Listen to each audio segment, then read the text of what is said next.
Hello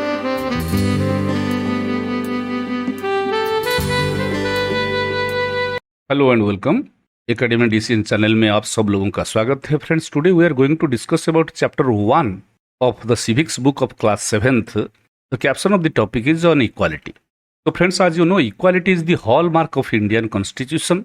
Equality proclaims equality of status and opportunity and to promote among them all which is written in black and white in the preamble of Indian Constitution।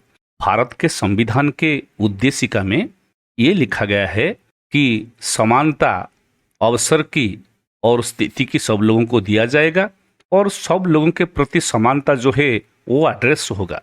तो ये समानता का दौर कहाँ से शुरू होता है ना, 6वीं कक्षा के जो सिविक्स के किताब आप पढ़े थे, key elements of democratic government.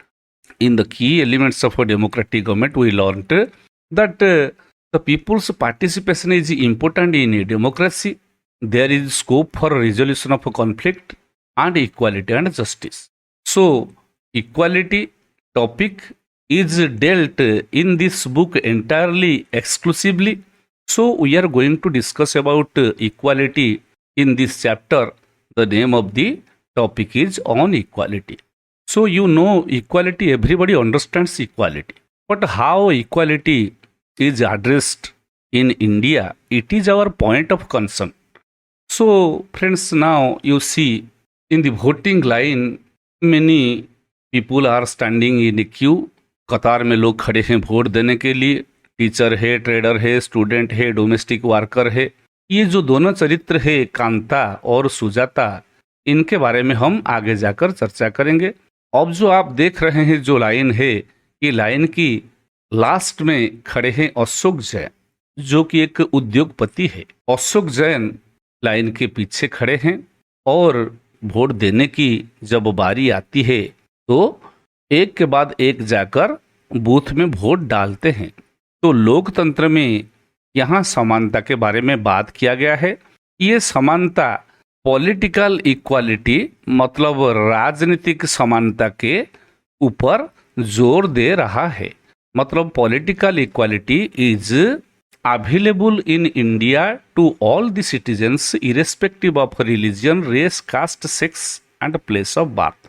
But vote देने के बाद जब सामाजिक और अर्थनैतिक जीवन में व्यक्ति प्रवेश करता है तो यहाँ इक्वालिटी किस हद तक लोगों को मिलता है, ये हमारा चर्चा का विषय है।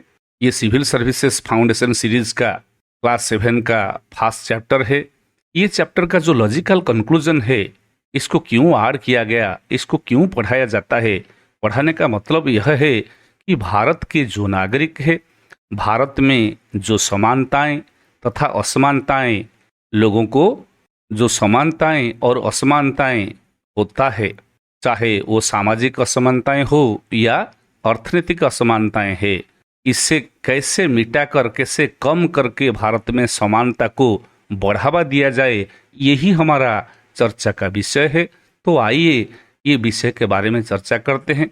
जब वोट खत्म हो जाता है, वोट दे देते हैं सब लोग, तब कांता और सुजाता अशोक जैन को नमस्ते बोलते हैं। अशोक जैन कार पर बैठे हुए हैं और कांता बोलती है सुजाता को कि Gudiya has been running fever and I have to take her to the hospital. मतलब कांता की लड़की को बुखार है और उन्हें कांता को अस्पताल लेकर जाना है।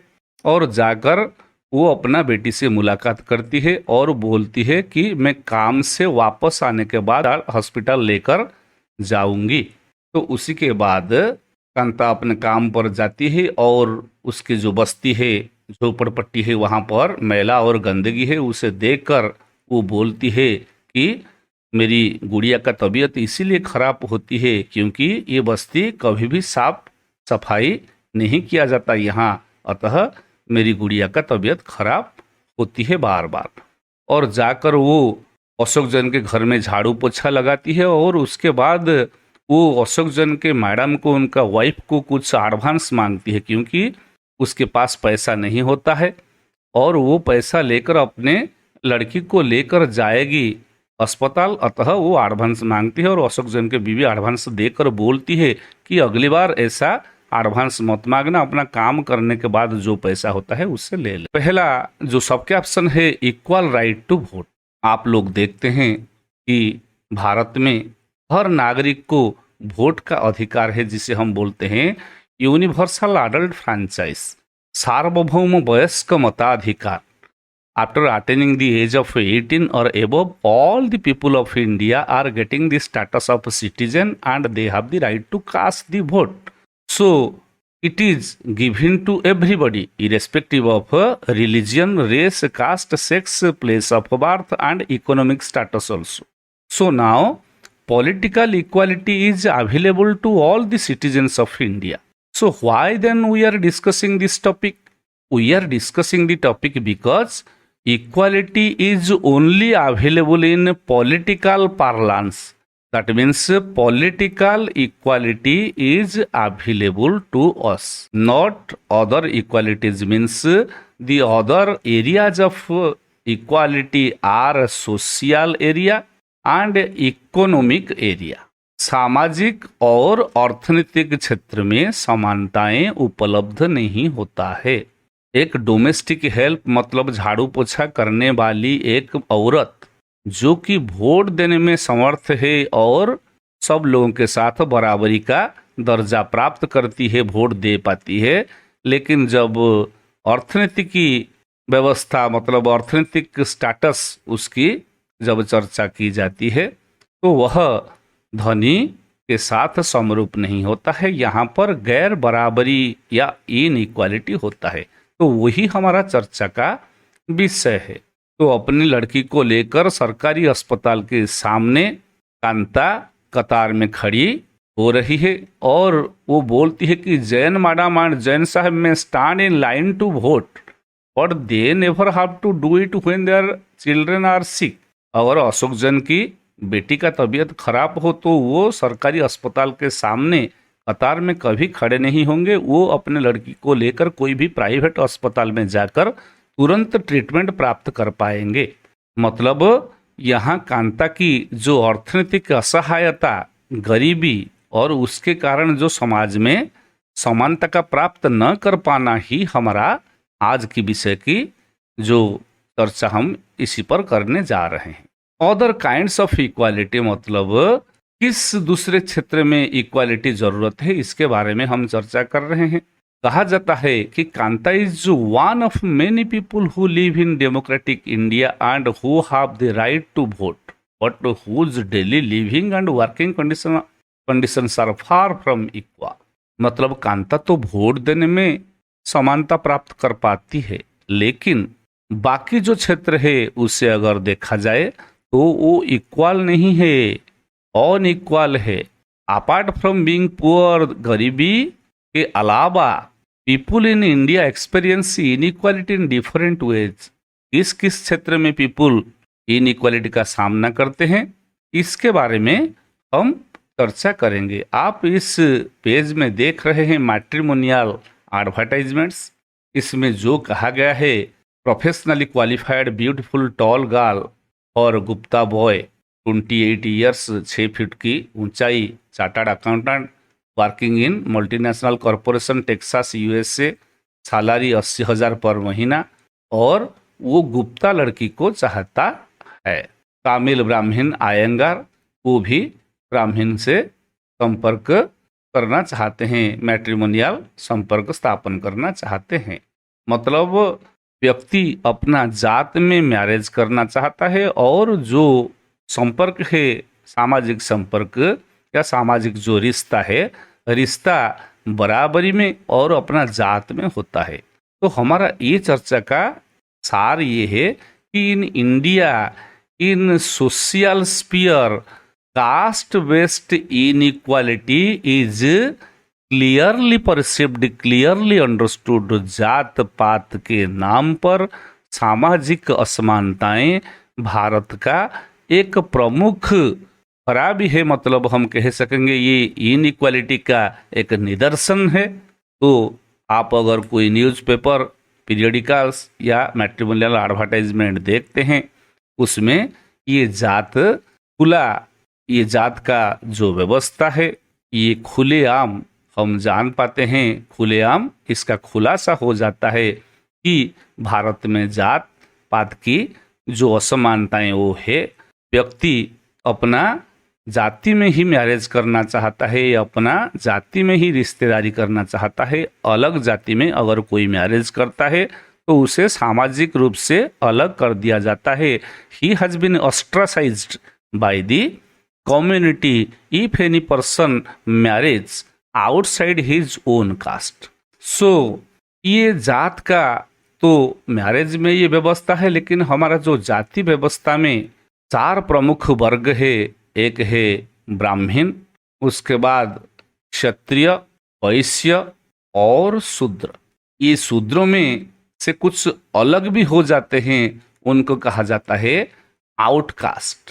ये शूद्र और outcast they are given very unequal treatment by the 3 upper communities, and the highest form of discrimination practiced in India is untouchable system और untouchability, जिसे हम अस्पृश्यता कहते हैं।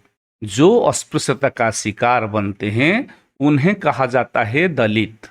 दलित का मतलब broken, the person who is broken by the 3 upper caste communities due to their low caste. They are seriously discriminated against. उन्हें बिल्कुल गैर बराबरी का दर्जा दिया जाता है, उनके साथ बराबरी नहीं किया जाता है, असमानताएं की जाती है तथा उन्हें शोषण भी किया जाता है। उन्हें जो है उनका सामाजिक स्थिति को लेकर उनको कष्ट सहना पड़ता है। तो ये कहानी शुरू होता है ओम प्रकाश वाल्मीकि, जो कि एक मशहूर दलित राइटर है। उन्होंने अपना ऑटोबायोग्राफी जोथान में लिखा कि जब वो विद्यालय में पढ़ते थे उन्हें जो क्लासरूम के बाहर बिठा दिया जाता था और वो दरवाजा के पास बैठते थे, क्लासरूम के अंदर दाखिल नहीं हो पाते थे। और उनका जो हेडमास्टर है उन्हें क्लासरूम में पढ़ने के बजाय पूरे स्कूल को साफ सफाई करने के लिए निर्देश देते थे। हर दिन उनको स्कूल तथा स्कूल के जो प्रेमिसेस है उसे साफ सफाई करना पड़ता था। छोटा लड़का होने के बावजूद भी मास्टर साहब के मन में दया नहीं आता था और वो उन्हें बार बार वही साफ सफाई का काम करने के लिए बाध्य करते थे, क्योंकि Om Prakash Valmiki belonged to the scavengers caste, so he had to sweep the entire school and its premises in spite of the fact that he had gone there for receiving education, not to work as a free laborer. So the system continued. Om Prakash Valmiki was discriminated by his headmaster. His classmates did not treat him equally. He was unequally treated. This system went on, and one day this system was stopped because while Om Prakash Valmiki was sweeping the school playground, his father happened to see him. When he saw his son, instead of getting education, is sweeping the entire campus of the school, he went to the headmaster and confronted him. He faced the headmaster and told him that my son has not come here to sweep the school but to study. You remember, master, I am the father, but I am not telling you anything because you are a teacher. But from today onwards my son will study, and not only my son but many more persons of our community would come to the school to get the education. That means against the caste-based discrimination, Dalit Om Prakash Valmiki's father protested against the discriminatory system perpetrated by the teacher, headmaster, and he resolved that his son would study and many other students of his community would study in the very school. So, from this example, the caste-based discrimination we come to know. So now the question is given here in blue ink. Why do you think Om Prakash Valmiki was being treated unequally by his teacher and his classmates? Because Om Prakash Valmiki was supposed to read in the school. Instead of reading, he had to sweep the school premises. So he was denied education due to his low caste, low social status. So his father protested. Imagine yourself as Om Prakash Valmiki and write 4 lines about how you would feel if you were in the same situation as him. तो अगर हम ओम प्रकाश वाल्मीकि के जगह पर होते तो हमारा विचार क्या होता, इसको इमेजिन करो. हमारा विचार, हम अपने आप को दुर्बल महसूस करते, हम अपने आप को अपमानित अनुभव करते और हम भी उनके खिलाफ, ये असमानताओं के खिलाफ आवाज उठा सकते हैं या उठा सकते थे. In the second instance the story continues to another 2 characters, mister and missus Ansari, who are Muslims, the follower of Islamic religion. They came to a new town. They took with them a property dealer. They wanted a house on rent. Because of their religion, they were not given any house on rent. The property dealer or the middleman advised them that they should change their name to Mr. and Mrs. Kumar. Means due to their Islamic belief, they were not given any house on rent. Thus, they were advised to change their name, but they did not want to do so. They strove hard and ultimately they got another house on rent. Because religion is coming as a hindrance to get a house on rent. So, this is called as religious discrimination. This religious discrimination prohibits people to be equal with others and they were treated with scorn. Recognizing dignity. So friends, you understood that in India there is discrimination occurred to some of the people who belong to a particular caste, religion and the background, especially economic background and the gender. So caste, gender, religion and economic background, these are the 4 areas especially through which discrimination occurs. So whenever discrimination occurs, the individual dignity, व्यक्ति की गरिमा इसके द्वारा प्रभावित होता है. जो व्यक्ति के प्रति असमानताएं या उसके प्रति बुरी सुलूक की जाती है, उसका व्यक्ति गरिमा के ऊपर हानि पहुंचता है. अतः Om Prakash Valmiki, the Dalit writer, he faced caste based discrimination, whereas Ansari's faced religious based discrimination. जब व्यक्ति को गैर बराबरी किया जाता है तो उसका जो व्यक्ति गरिमा नष्ट होता है, मैंने आप लोगों को बताया. आंसरी और ओम प्रकाश वाल्मीकि इसी प्रकार व्यक्ति गरिमा उनके नष्ट हुआ था. अतः ओम प्रकाश वाल्मीकि को ऐसा करने वाले उनके टीचर और स्कूलमेट्स थे और आंसरी को ऐसे करने वाले लैंड लेडी थी. लेकिन इसके खिलाफ व्यक्ति गरिमा को बरकरार रखने के लिए हमको सदा कोशिश करना पड़ेगा. जब इनइक्वालिटी होता है तो आपको सामना करना पड़ेगा, जो समस्याएं हैं उन्हें सामना करना पड़ेगा. सामना करने से ही आप अपना गरिमा का रक्षा कर पाएंगे. Every individual has his own self respect, because Ambedkar has told that without self respect, आत्मसम्मान के बिना व्यक्ति का कोई मूल्य नहीं रहता है. अब जब उनके लिए खाना बनाया गया तो बच्चे बिना कोई बाधा स्कूल को आने लगे, स्कूल का अटेंडेंस बढ़ने लगा और साथ ही साथ ये भी सुविधा हुआ कि वो स्कूल से नहीं गए, स्कूल का जो रिटेंशन है वो रिटेंशन बहुत बढ़िया रहा, मतलब फुल स्ट्रेंथ रहा. और इसमें खाना पकाने के लिए दलित महिलाओं को भी नियुक्त दिया गया. विभिन्न जात पात के बच्चे एक ही पंक्ति में बैठकर भोजन किए, मतलब इसके द्वारा जो जात पात की जो असमानता है उसको भी मिटाने के लिए ये कामगर साबित हुआ. तो इसी प्रकार ये डेवलपमेंटल स्कीम के द्वारा समाज में असमानता को तो मिटाया गया, शिक्षा के क्षेत्र में भी ये बहुत बड़ा योगदान दिया. तो now mid day meal scheme is prevalent throughout India, because this is a very good program which not only reduce hunger of the poor children but also it is making this society a level playing field in which the demons of inequalities are just reducing day by day. Now, second point is that the government programs are helping to increase equality of opportunity and to prohibit inequality, prohibit untouchability. But in education also, we see the glaring differences, the glaring inequalities. How? Now, not only we are giving education to the children through the government schools, but nowadays some of the private schools are coming up.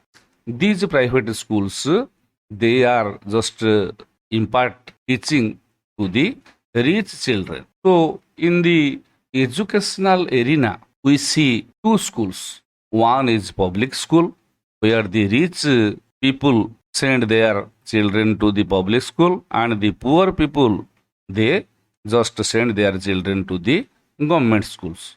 So there is a divide of rich and poor India in terms of education.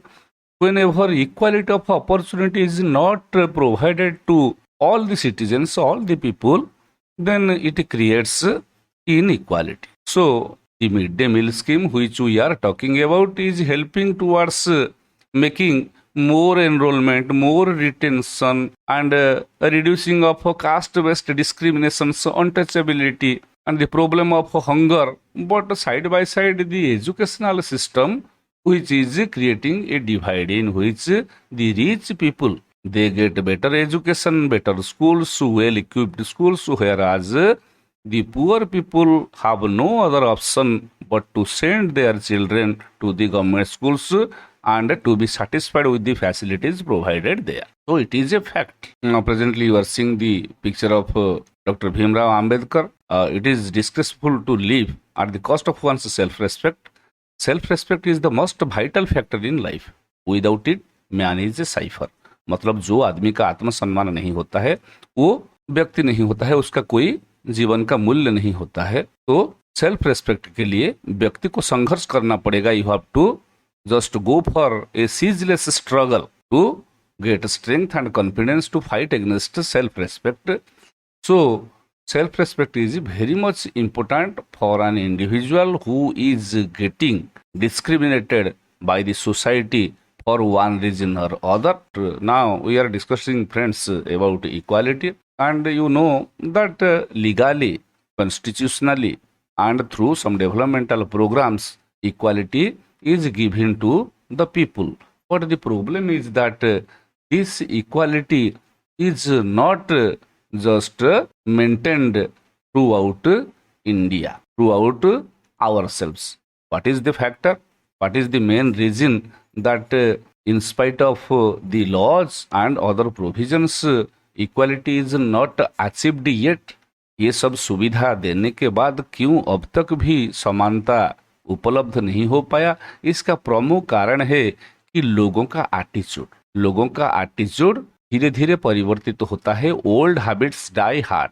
जो पुराने व्यवस्था थे, ये व्यवस्था को परिवर्तन एक रात में या एक 10, 15 साल, 20 साल में, 50 साल में भी नहीं किया जा सकता है. वो धीरे धीरे जाएगा. अब भी समाज में जात पात की व्यवस्था है, धार्मिक असमानताएं हैं, और जो अर्थनैतिक और सामाजिक स्थिति पर लोगों को गैर बराबरी का दर्जा दिया जाता है. महिलाओं को समाज में समरूप स्थिति उपलब्ध नहीं होता है. उनका जो स्थिति तथा अवसर की सुविधा उनको प्राप्त नहीं होता है. लेकिन हमारा मानना है कि सब व्यक्तियों को डिग्निटी मिलना चाहिए, और एक डेमोक्रेसी में, एक लोकतंत्र में इक्वालिटी बहुत जरूरी है. इसीलिए हमको ये कोशिश करना पड़ेगा. व्यक्तिगत स्तर में तथा सामूहिक स्तर में हमको ये कोशिश बरकरार रखना पड़ेगा कि इक्वालिटी सब लोगों को उपलब्ध हो. अब हमारा भारत के अलावा दूसरे राष्ट्रों में भी इक्वालिटी का समस्या है. आप लोगों को मालूम है, बहुत साल पहले अमेरिका को अफ्रीका से जो निग्रो लोगों को ट्रांसपोर्ट किया जाता था, वहां पर वो स्लेव के रूप में काम करते थे. उनका जो भविष्य की पीढ़ी वहां पर अमेरिका में बस गए. उनको बोला जाता था अफ्रीकन अमेरिकन, क्योंकि वो अफ्रीका के थे लेकिन जाकर अमेरिका में बस गए थे. तो वो जो दास प्रथा अमेरिका में चलता था, उसका अंत अब्राहम लिंकन के द्वारा हुआ 1860-61 में। उसी के बाद अमेरिका में तो दास प्रथा का अंत हुआ, लेकिन फिर भी अफ्रीकन अमेरिकन को अमेरिका में अनइक्वल ट्रीटमेंट दिया गया। कोई बस में अगर वो जाते थे तो बस का पिछला सीट में बैठते थे। अगर कोई गोरा लोग व्यक्ति आ जाता था तो उनको अपनी सीट छोड़ना पड़ता था। तो इस स्थिति में जो विद्यालय भी था, गोरे बच्चों के लिए अलग विद्यालय, काले बच्चों के लिए अलग विद्यालय, इसका विरोध करते हुए रोजा पार्क्स एक अफ्रीकन अमेरिकन महिला थी। उन्होंने एक बार अपना काम करके बस में वापस आती थी, लेकिन जब बस में एक गोरा आदमी चढ़ा तो उनको उनकी सीट छोड़ने के लिए बोला गया, क्योंकि वो एक अफ्रीकन अमेरिकन महिला थी, एक ब्लैक औरत थी। तो इसको रिफ्यूज उन्होंने किया 1 दिसंबर 1955 को, और तब से उनको बस से फेंक दिया गया। जब बस से फेंक दिया गया तो वह आंदोलन की शुरुआत की, जो आंदोलन को हम जानते हैं सिविल राइट्स मूवमेंट के नाम से। ये सिविल राइट्स मूवमेंट में भी डॉक्टर मार्टिन लूथर किंग ये भी सहायता किए, और ये जो ब्लैक पावर मूवमेंट भी इसके साथ जुड़ा हुआ है। काले लोग जो है अफ्रीकन अमेरिकन अपने अधिकार के लिए संघर्ष करते रहते थे। तो ये आंदोलन चलता रहा और ये आंदोलन संपन्न हुआ, सफल हुआ 1964 को। और 1964 के बाद जो अफ्रीकन अमेरिकन चिल्ड्रन, जो अलग अलग विद्यालय था, ये व्यवस्था का अंत हुआ और अफ्रीकन अमेरिकन लोगों को समरूप दर्जा मिला अमेरिका में। और आप लोगों को मालूम है कि बराक ओबामा जो है वो अफ्रीकन अमेरिकन, उन्होंने अमेरिका के राष्ट्रपति भी बन पाए। लेकिन आप लोगों को ये भी मालूम है पिछले साल जॉर्ज फ्लॉयड जो है एक अफ्रीकन अमेरिकन, उनको एक गोरा पुलिस वाला मार दिया गर्दन पर, अपना घुटन की दबाव से वो व्यक्ति का मौत हो गया। अतः वही पुलिस ऑफिसर को अभी करीबन 30 साल की जेल की सजा हुई है, वो अभी जेल में है। कहने का मतलब होता है सिर्फ कानून बनाने में नहीं, हमारा एटीट्यूड चेंज करने से ही समानता उपलब्ध हो सकता है। For that reason only we have to take care that every person has his self dignity and that should be respected, and in a democracy all the people should be treated equally without any discrimination।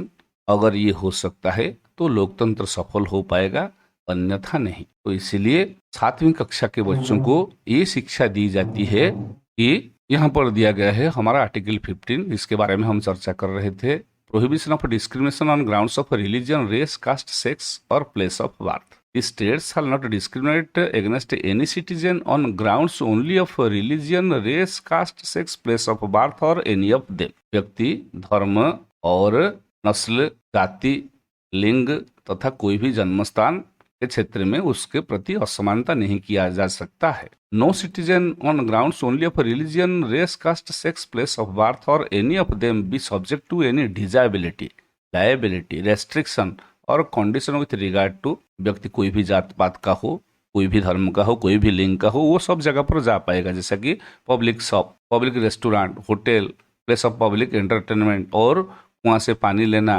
तालाब में नहाना और रास्ते पर चलना, और जो public resort है जहाँ पर सब लोगों के लिए आना जाना है, यहाँ तक कि जो पार्क है, ये सब जगह पर वो जा पाएगा। जो राष्ट्र के द्वारा बनाया गया है, सब जगह पर व्यक्ति का जाने का अधिकार है। जात पात का असमानता यहाँ पर नहीं किया जा सकता है। तो डेमोक्रेसी के लिए अब चैलेंज क्या है? चैलेंज ये है कि अगर हम बोलते हैं डेमोक्रेसी, तो डेमोक्रेसी का मतलब होता है political democracy. But democracy is not only confined with political democracy, democracy is a way of life. ये एक जिंदगी का स्रोत होता है, ये जीवन का एक रास्ता होता है। तो इसमें सिर्फ राजनीतिक अधिकार नहीं, बल्कि सोशियो इकोनॉमिक राइट्स भी लोगों को उपलब्ध होना चाहिए। व्यक्ति का गरिमा, जो डिग्निटी है, ये डिग्निटी भी नागरिक को दिया जाना चाहिए। अगर ये नहीं दी जाती है तो लोकतंत्र कभी भी सफल नहीं हो पाएगा।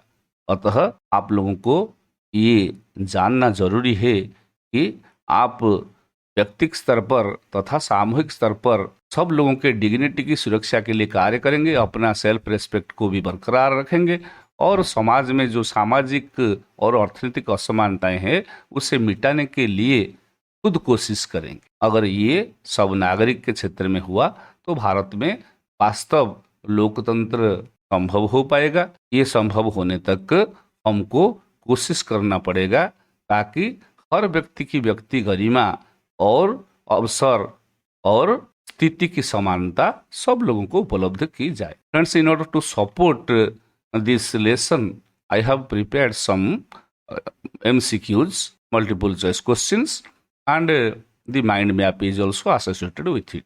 Let us delve into the mind map and then to the MCQs. So now in this mind map you are seeing SWOT analysis, strength, weakness, opportunity and threat. क्या हमारा शक्तियां हैं, क्या हमारा दुर्बलता है और क्या हमारा सुविधा है और इसके प्रति आपदा क्या है। तो देखते हैं। फर्स्ट, स्ट्रेंथ क्या है। इक्वालिटी बरकरार रखने के लिए इक्वालिटी बरकरार रखने के लिए कॉन्स्टिट्यूशनल राइट्स टू इक्वालिटी धारा 14, 15, 16, 17 और 18 article 14, 15, 16, 17 and 18 these are called as rights to equality. The main aim of these articles are to provide equality to all the citizens of India irrespective of their differences, their diversity. But what are the weaknesses? Weaknesses are the discrimination and inequalities which are perpetrated to the citizens of India in terms of religion, in terms of caste, in terms of gender and region they come from. So the opportunities are what? Now the changing attitude of the people, now the urbanization, industrialization and modernization. इसके कारण धीरे धीरे जात पात धर्म के क्षेत्र में जो असमानताएं हैं वो मिट रहे हैं, क्योंकि we are just striding towards the 22nd century. So now our attitude is being changed, and in the cities, especially the urban dwellers in the industrial cities, nobody is asking others regarding his religion and caste. The caste and religious discriminations are only occurred in the countryside where population is less and in the rural background. So modernization is making a change in attitude, and the threats towards inequality are economic inequalities like poverty, social inequalities like caste, gender inequalities like differences between the male and female, and the loss of dignity which is the outcome of inequality. So friends, I think you might have understood the concept. So let us delve into the MCQs for better recapitulation and remembrance of the topic taught. The first question is, what does democracy mean? Democracy means equal right to vote, not discrimination, not unequal right to vote. Equal right to vote is the main plank of democracy. Next question comes, according to universal adult franchise, every adult has one vote only, not multiple votes. Question 3, whose autobiography is Jothan? Om Prakash Valmiki's autobiography is Jothan. What did the headmaster ask Om Prakash Valmiki to do? He asked Om Prakash Valmiki to sweep the school playground. It is the right answer. Next question, when persons are treated unequally, what is violated? Their dignity is violated. Next question is, the Indian Constitution recognizes all the people are equal. Next question, who drafted the Indian Constitution? Dr. Bhimrao Ambedkar drafted the Indian Constitution. Who represent our problems in the Parliament House? Our MPs, the member of Parliament. Those are elected by the people. Civil rights movement of USA was about the problems of African Americans for equal rights to get in the USA at par with the white people. The white people discriminated them. They wanted to get equal rights. What is the central feature of democracy? The central feature of democracy is equality. Equality of status and opportunity. Next is, fill in the blanks with appropriate words. Dash was the first state to introduce midday meal scheme. It was Tamil Nadu, the first state. We are represented in the parliament through our MPs, member of parliaments. Our constitution recognizes everyone as equal before law, कानून के नज़र में सब समरूप है, सब समान है। When people are treated unequally they are dignity, व्यक्ति की गरिमा नष्ट होता है। बताओ ये सही है कि गलत है? The answer is easily got a flat in the desired area. उनको नहीं मिला क्योंकि उनको रिलीजियस डिस्क्रिमिनेशन का सामना करना पड़ा, इसलिए उनको फ्लैट इजीली नहीं मिला। Joothan is the autobiography of Om Prakash Valmiki, ये सही है। Kanta borrowed money to pay her electricity bill, wrong. Kanta borrowed money for the treatment of her girl child. Then Rosa Parks was an African American women, yes it is right. So friends, thank you. I request to subscribe to my channel Academia DCN. Academia DCN is my channel. I again request you to subscribe to my channel. Thank you very much friends. Thank you. Have a great day.